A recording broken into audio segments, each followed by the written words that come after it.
इस वक्त का यूथ यही कहता है कि भाई हम आज़ादी सिर्फ बंदूक की नोक पे ही ले सकते हैं, क्योंकि हिंदुस्तान ने हमें they have dragged us, the political system of India have dragged Kashmir from 1947 to the AK-47। मतलब पॉलिटिशियंस इंडिया के बता रहे हैं कि कश्मीर की जो सिचुएशन वो पाकिस्तान की वजह से है। पाकिस्तान मतलब अगर पाकिस्तान के पॉलिटिशियंस कोई सिंपैथी दिखा रहे हैं तो उनको लगता है वो हमें इंस्टिगेट करें, वो हमें प्रोवोक करें, वो हमें उकसा रहे हैं, लेकिन वो उकसा नहीं रहे। वो बस ये बता रहे हैं कि हमें दुख है, तुम्हारे इतने लोग इतने दिनों में मर गए। हमारे लिए नरेंद्र मोदी पहले तो 5-6 दिन साउथ अफ्रीका में रहे, वहाँ पे मौज मस्ती ड्रम्स वगैरह जो भी उनका था वो बजाते रहे, वो करते रहे, और इतने दिनों के बाद आके वो हमें ये बताते हैं कि यात्री सेफ़ है, मुझे खुशी है। लेकिन उसको इस बात का इतना सा भी दुख नहीं है कि कश्मीरी 40 से ज़्यादा लोग, जो 50 भी हो सकते हैं आज दिन में, मतलब इतने लोग मर गए, उसको उस बात का कोई दुख नहीं है।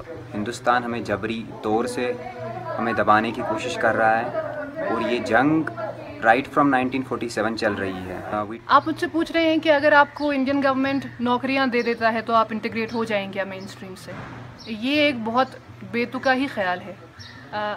हाँ, पहले आप पूछ रहे हैं कि आप नौकरी लेंगी? हाँ, मैं लूँगी, बिकॉज़ हम एक रेजिस्टेंस मूवमेंट में हैं। उसका मतलब नहीं है कि हम इंसान नहीं रहते, हमारी ज़रूरतें हैं जिसके लिए आपको एक जॉब करने की ज़रूरत है, और अगर आपको एक अच्छी जॉब मिल जाती है आप वो ले लेते हैं। लेकिन that is not change my stand for India, because there is nothing that can change it. India का ऑक्यूपेशन कश्मीर पर अनजस्ट है और वो अनजस्ट ही रहेगा। 20 सालों में 70,000 लोग मरे हैं। हम उनको एक नौकरी के बदले ख़रीद नहीं सकते, उनको बेच नहीं सकते एक नौकरी के लिए।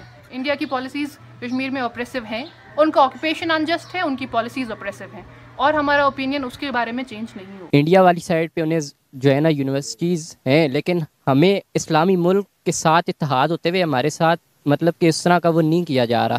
फैसिलिटीज़ नहीं मिल रही जो मिलनी चाहिए, क्योंकि वहाँ पे मिल रही हैं। जी, क्योंकि वो है भी हिंदू मुल्क है, लेकिन ये कि फिर भी वो प्रॉपर राइट्स दे रहे हैं उनको, जिस तरह हमें नहीं मिल रहे। सेकुलर कंट्री है, हिंदू कंट्री तो नहीं। वो ये कहते हैं कि हम सेकुलर, हिंदू मेजॉरिटी हैं वो, लेकिन वो ये कहते हैं हम तो सेकुलर हैं। जो भी है, लेकिन ये कि वो दे रहे हैं राइट्स, इधर उस तरह के राइट्स नहीं दे रहे, जबकि है भी मुस्लिम कंट्री है, इस्लाम के नाम पे बना हुआ है, लेकिन ये कि उस तरह के राइट्स नहीं दिए जा रहे। एजुकेशन सिस्टम के बारे में ज़्यादा तो कुछ नहीं कह सकता पाकिस्तान साइड पे, लेकिन कश्मीर में जो एजुकेशन सिस्टम है इसमें कश्मीर पर ज़्यादा तवज्जो नहीं दी जा रही। जो फंड बाहर से आता है ना, वो पाकिस्तान आता है और फिर वहाँ से कश्मीर आता है, ठीक है। लेकिन जिस तरह कश्मीर पे वो लगना चाहिए ना, जिस तरह मतलब पता चले कि यहाँ फंडिंग हो रही है, वैसे आवाम पे नहीं लगाया जाता, क्योंकि अवाम होगी तो ये रियासत भी तरक्की करेगी। कोई रिश्तेदार वहाँ पे है?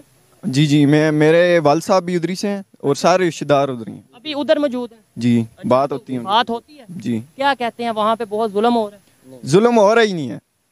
ये मेरे भी दादा उधर ही हैं। बनी बनाई बात होती है। मैं आपको पहले भी बता रहा था, कुछ एरियाज हैं उन 2-3 इलाकों को पॉइंट आउट करते हैं कि जुल्म हो रहा है, उन पे जुल्म नहीं हो रहा, ठीक है। उधर महंगाई भी नहीं है, ठीक है, उधर बहुत सारी फैसिलिटीज़ उनको मिल रही हैं और वो खुश हैं हमसे। और हमारा मुल्क है जो आपके वालिद आपने बोला वहाँ पे हैं, जो रिश्तेदार कौन से इलाके में? बारामूला। आप मैं आगे यहाँ से 2-3 दिन से वीडियोस रिकॉर्ड कर रहा हूँ, मुझे बहुत से लोगों ने ये कहा है कि यहाँ पर जो बोलता है उसे उठा लिया जाता है, और इवन आप जो वीडियो रिकॉर्ड कर रहे हैं आपको हम भी घर पहुँचे या ना पहुँचे।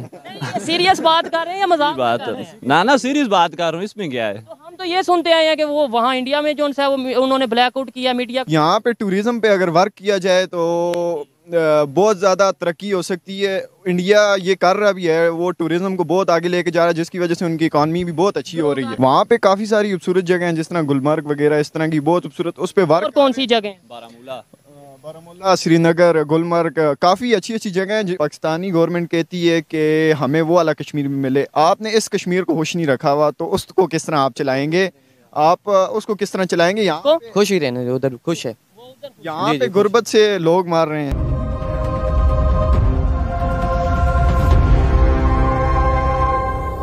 जय हिंद दोस्तों, इन दोनों वीडियो क्लिप्स को देखने के बाद कई ऐसे क्वेश्चंस हैं जो मन में उठते हैं, जैसे कि इन दोनों वीडियोस में से किसकी डिमांड ज्यादा सही है? उनकी जो पाकिस्तान ऑक्यूपाइड कश्मीर में बैठे हैं और इंडिया के साथ जुड़ने के सपने देखते हैं, या फिर उनकी जो जॉब्स, एजुकेशन, हेल्थ जैसी कई और फैसिलिटीज ले तो इंडिया से रहे हैं, बट इनको आजादी भी चाहिए है और वो भी इंडिया से। पर इससे भी ज्यादा कई और इंपॉर्टेंट इश्यूज हैं रिलेटेड टू पीओके फाइल्स, जैसे पीओके पर आखिर ऑथेंटिक क्लेम किसका ज्यादा है, इंडिया का या पाकिस्तान का? और अगर इंडिया का क्लेम पीओके पर ज्यादा है तो क्या इंडिया के पास उसका कोई लेजिटिमेट या रीजनेबल प्रूफ है? और दोस्तों, पाकिस्तान ऑक्यूपाइड कश्मीर को आखिर बनाया किसने है?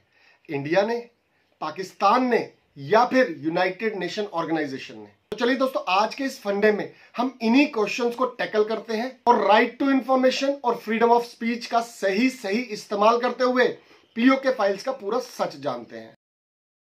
दोस्तों, आपने पीओके या कश्मीर इशू से रिलेटेड कई वीडियोस यूट्यूब या किसी और सोशल मीडिया प्लेटफॉर्म पर जरूर देखे होंगे और अपने आज के फंडे पीओके फाइल्स की रिसर्च करते टाइम हमने भी बहुत सारे वीडियोस यूट्यूब पर देखे। मैं ये तो नहीं कहूंगा कि वो सारे वीडियोस में दी गई इंफॉर्मेशन गलत है, बट यस, उन सभी वीडियोस में एक कॉमन मिस्टेक थी और वो ये कि उन वीडियोस में ये तो बताया गया है कैसे 1947 के बाद पाकिस्तानी रेडर्स कश्मीर में घुसे, यूनाइटेड नेशन ऑर्गेनाइजेशन के इंटरवीन करने के बारे में भी बताया गया है, बट अपने वीडियोस में किसी ने भी उन चेन ऑफ इवेंट्स की बात नहीं की है जिनसे एक्चुअल में पीओके बना था, और ना ही किसी ने उन चेंजेस या इवेंट्स के बारे में बताया है जिनसे आज कोई चाहकर भी पीओके को इंडिया से नहीं छीन सकता है। तो क्यों ना आज हम उन्हीं पर्टिकुलर इवेंट्स को समझने की कोशिश करते हैं जो एक्चुअल में राइट इंफॉर्मेशन है। दोस्तों, 1987 के रिवोल्ट के बाद से ही ब्रिटिश गवर्नमेंट ने इंडियन स्टेट्स का डायरेक्ट एनेक्सेशन बंद कर दिया था, क्योंकि तब तक ब्रिटिशर्स ये समझ चुके थे कि the better way to rule in India is through a subordinate. और ब्रिटिशर्स को तो वैसे भी सिर्फ इंडिया में रूल करने से मतलब था, अब वो चाहे डायरेक्ट रूल हो या इनडायरेक्ट रूल हो। और इंटरप्रिटेशन एक्ट 1989 के बाद ब्रिटिश गवर्नमेंट ने ये क्लियर कर दिया था कि ब्रिटिश इंडिया मींस भारत का वो हिस्सा जिस पर गवर्नर जनरल या वाइस रॉय के थ्रू ब्रिटिशर्स डायरेक्ट रूल कर रहे थे। तो इसके अलावा भारत के बाकी सभी पार्ट्स को Indian India, princely states, native states या इंडियन स्टेट्स कहा गया। और इस तरह डिवाइड हुआ था इंडिया दो पार्ट्स में, जिनमें से एक था ब्रिटिश इंडिया और दूसरा था इंडियन इंडिया या प्रिंसली स्टेट्स। तो ब्रिटिश गवर्नमेंट ने इन प्रिंसली स्टेट्स पे अनेक्सेशन ना करने के बदले इन प्रिंसली स्टेट से इनके कुछ सब्जेक्ट्स जैसे communication, currency, defence, external affairs ये अपने पास रख लिए थे। और इसके अलावा एजुकेशन, हेल्थ जैसे कई और सब्जेक्ट्स उन्होंने प्रिंसली स्टेट्स के रूलर्स के पास ही रहने दिए थे। तो अब कहानी में ट्विस्ट कहां आता है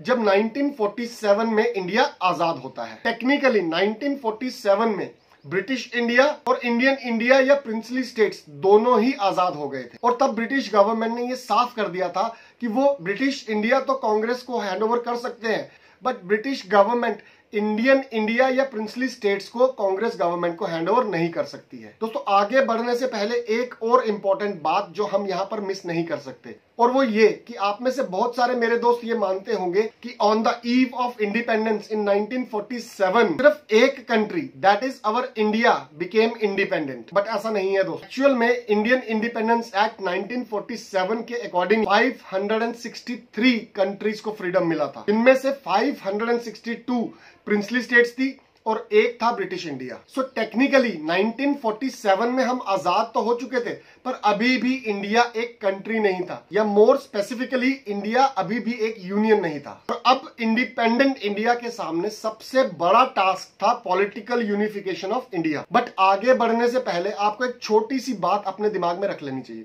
और वो ये कि according to 1947 independence act of India, इन प्रिंसली स्टेट्स को एक कंप्लीट अथॉरिटी दी गई थी, और वो ये थी कि ये डिसीजन कंप्लीटली प्रिंसली स्टेट्स का होगा कि either they want to join India और पाकिस्तान और वांट टू रिमेन इंडिपेंडेंट। और इस सिचुएशन में सुपर रोल प्ले किया था सरदार पटेल जी ने, वीपी मेनन जी ने और उनके कुछ आईसीएस ऑफिसर्स ने। अब अंडर राइट टू इंफॉर्मेशन में आपको घुमाकर नहीं बताऊंगा कि क्या क्या किया था सरदार पटेल जी ने उस समय, मैं सिंपल आपको ये बताऊंगा कि वो कौन सी पॉलिसी थी जिसके चलते सरदार पटेल जी ने यूनिफिकेशन ऑफ इंडिया को कंप्लीट किया था। और वो सिंपल पॉलिसी थी कैरेट एंड स्टिक पॉलिसी, इसको देसी भाषा में आप गाजर दिखाना भी कह सकते हैं। इस पॉलिसी के चलते सरदार पटेल जी ने इन प्रिंसली स्टेट्स के रूलर्स को सिर्फ इतना ही कहा कि आप इंडियन यूनियन ज्वाइन कर लीजिए और बदले में इंडियन गवर्नमेंट आपको वैसा इंडिपेंडेंट स्टेटस देगी जो आपको कभी ब्रिटिश गवर्नमेंट के अंडर भी नहीं मिला होगा। सरदार पटेल जी की ऐसी अनाउंसमेंट के इमीडिएटली बाद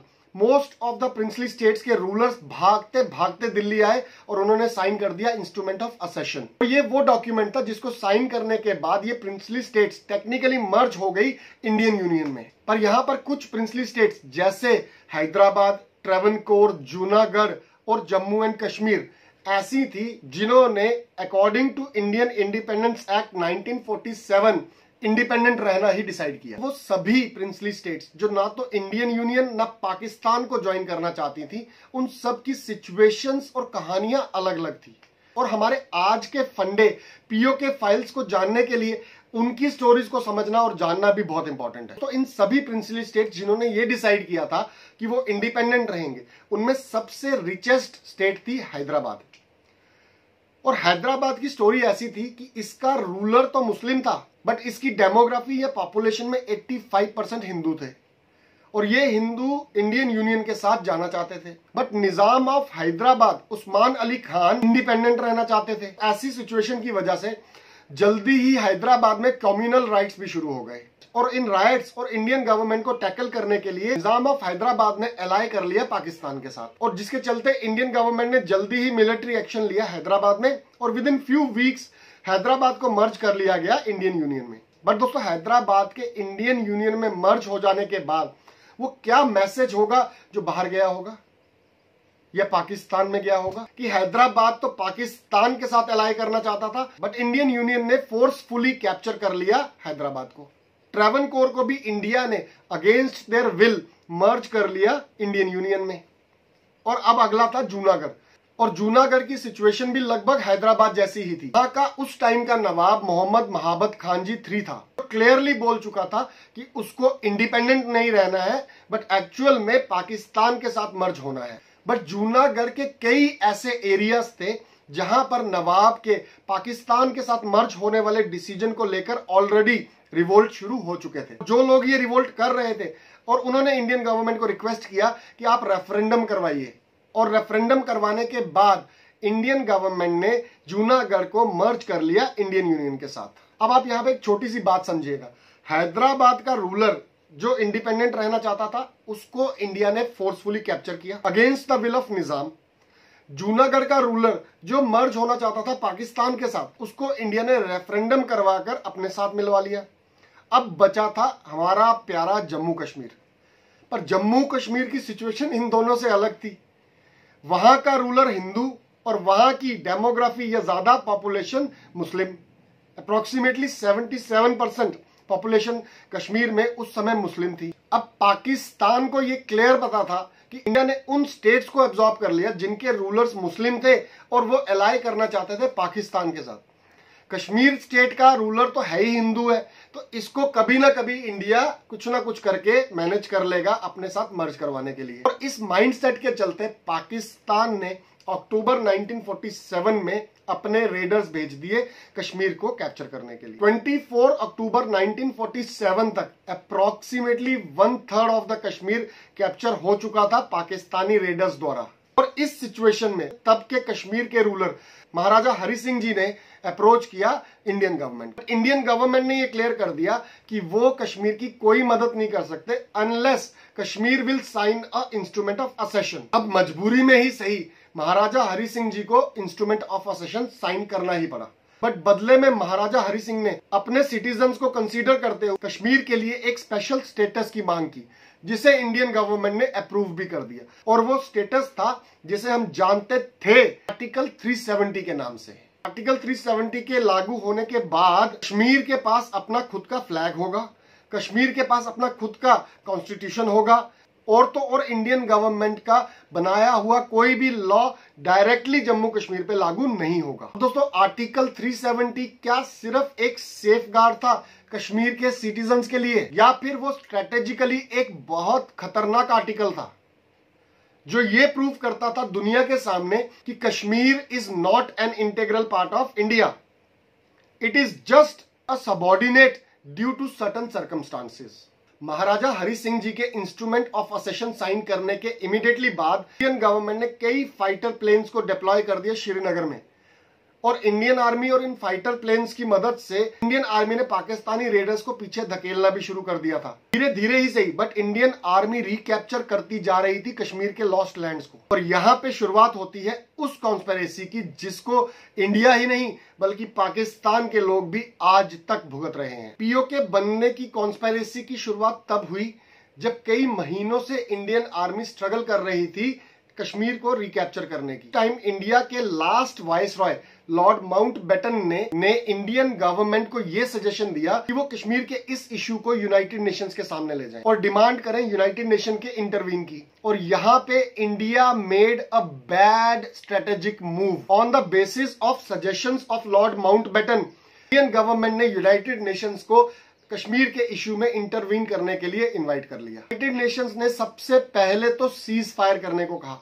अब दोस्तों सीज फायर का सिंपल मतलब है दोनों कंट्रीज को गोलियां चलाना बंद करना पड़ा और दोनों कंट्रीज ने सीज फायर को ओबे कर लिया। इनफैक्ट ऑन पेपर्स दोनों कंट्री सीज फायर को आज भी ऑपरेट कर रही हैं। इसके बाद यूनाइटेड नेशंस ने कश्मीर में रेफरेंडम या वोटिंग करवाने के लिए कहा जिससे कश्मीर के लोग अपनी किस्मत को खुद ही चुने। बट रेफरेंडम करवाने से पहले यूनाइटेड नेशंस ने एक कंडीशन रखी थी और वो ये थी कि दोनों आर्मी सबसे पहले अपने अपने एरियाज में वापस जाए और कश्मीर को खाली कर दें। पर पाकिस्तान ने आर्मी को पीछे ले जाने वाली कंडीशन को डिसअप्रूव कर दिया और आज तक भी पाकिस्तान ऑक्यूपाइड कश्मीर वाले हिस्से से आर्मी को वापस नहीं लेके गया है, जिस कारण से आज तक कश्मीर में रेफरेंडम हो ही नहीं पाया। पर टाइम के साथ साथ सीरीज ऑफ अमेंडमेंट्स जैसे removal of titles such as Raja Maharaja, on use of personal flags, removal of privy purse या फिर वो पेंशन जो इन प्रिंसली स्टेट्स के रूलर्स को देने का कमिटमेंट किया गया था, स्टेट्स रीऑर्गेनाइजेशन एक्ट। अब 2019 में इंडियन गवर्नमेंट ने आर्टिकल 370 को रिमूव करके पूरी दुनिया को यह बता दिया कि Kashmir was and will remain N integral part of India. अब दोस्तों यहां तक के हमारे फंडे में ये तो क्लियर हो चुका है कि पीओके पे लेजिटिमेट राइट इंडिया का है, पाकिस्तान का नहीं। और ये भी क्लियर हो चुका है कि पीओके बनाने में किसका कितना रोल था। Wake up and smell the coffee.